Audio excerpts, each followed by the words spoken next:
guys. In this video we're going to be talking about the Bohr model of the hydrogen atom. Previously we've learned about the Rutherford model, the nuclear model of the atom, right? The atom contains a dense massive core called the nucleus, and it's positively charged due to the protons within the nucleus, and then the electrons, they are thought to orbit around the nucleus. Classical physics requires that if a charged particle like an electron is to follow a curved path, then it must continuously emit electromagnetic radiation. And so if an electron is moving around in a circle and emitting radiation, it would lose energy and then spiral into the nucleus. According to this idea, then, classical physics would predict that atoms would not be stable objects. However, they of course are, and so classical physics fails to predict the stability of atoms. Another thing about atoms is that they can be excited by electric discharges, or you can excite them with electromagnetic radiation. The excited atoms will then, in turn, emit photons of light, and they do so with characteristic wavelengths. So, for example, the diagram here shows the emission spectrum of sodium, hydrogen, calcium, and mercury atoms, and you can see that only certain frequencies or certain wavelengths of light are observed. So excited hydrogen atoms emit these characteristic wavelengths of light. Sodium emits different frequencies of light, so does calcium and mercury. So every atom has its own characteristic so-called atomic line spectrum. And this is sort of like a fingerprint for the atom, and can be used to determine what type of atoms can be found within a material object. So for example, the composition of stars can be determined by examining the spectrum of the light that we observe here in our telescopes. In 1913, Niels Bohr proposed a model for hydrogen. It is based on the idea that electrons orbit the nucleus with discrete orbits that have quantized energies. So Bohr applied the quantization idea to the orbits of electrons in the hydrogen atom.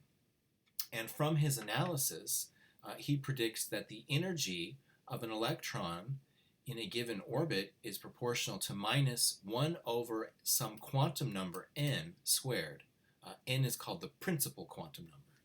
And it can take on values of 1, 2, 3, 4, etc. on up to infinity. So what I'm getting at here is Bohr introduced the idea of quantization in terms of thinking about how electrons move around the nucleus in an atom.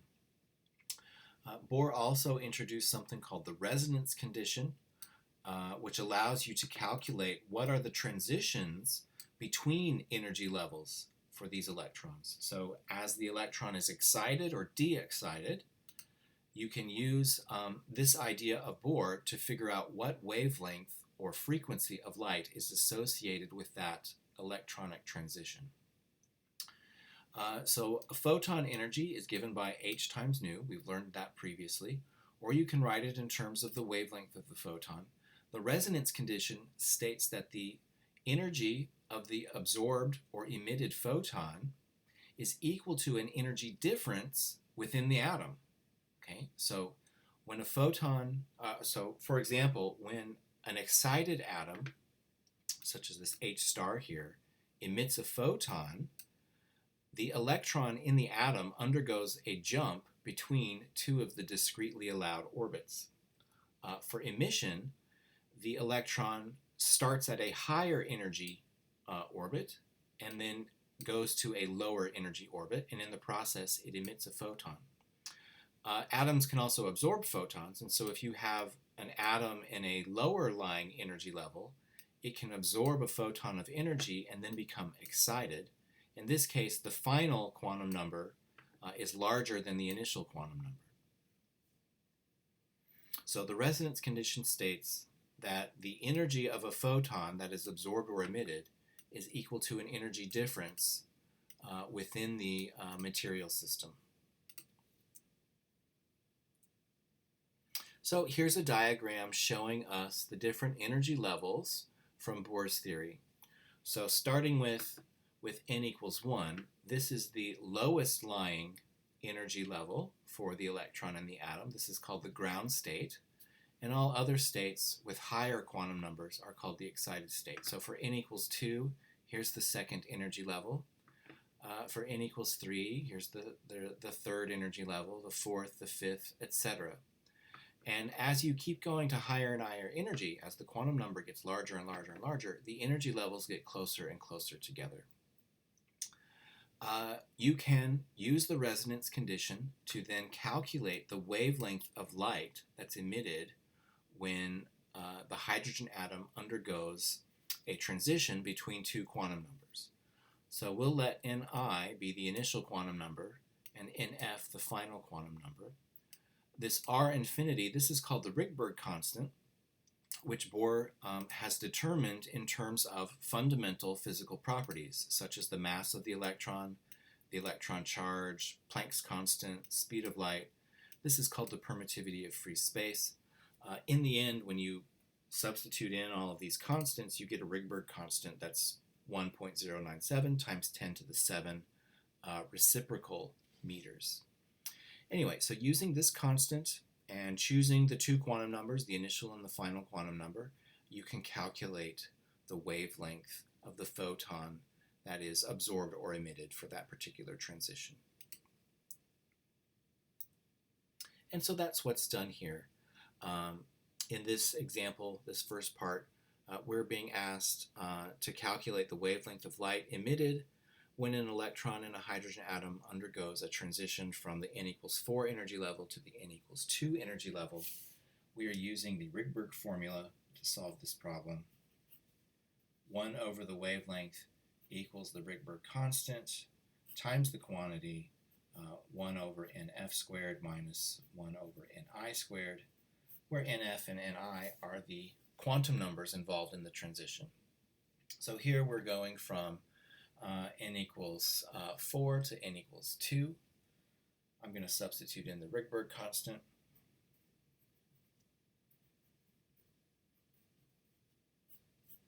Notice it has units of 1 over meters.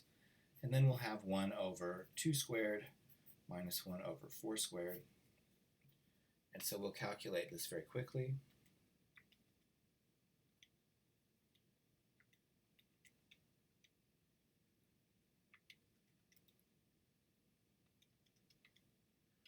And so I'm getting 1 over lambda equals 2056875. That would be 1 over meters. We then need to take the reciprocal. I'll just do that on my calculator very quickly. And you get 4.86 times 10 to the minus 7. That would be meters, or 486 nanometers in this case. Okay, so that's how you use the Rydberg formula to calculate the wavelength associated with a particular electronic transition in a hydrogen atom. Here I'll leave part B as an example for you to try. Here they are turning the problem around. They want to know what is the difference in atomic energy levels if the light emitted has a wavelength of 589 nanometers. And so here I'm going to go with the resonance condition that the energy of the photon is h nu, or hc over lambda, and that is equal to delta E for the material system. And so what they're asking us to do is to calculate the delta E. Well, it's simply equal to the photon energy. So we'll say that the delta E is then hc over lambda. We'll plug in the Planck constant, take that times the speed of light, and then we'll divide by this wavelength, 589 times 10 to the minus 9 meters, and that'll give us our number that we want.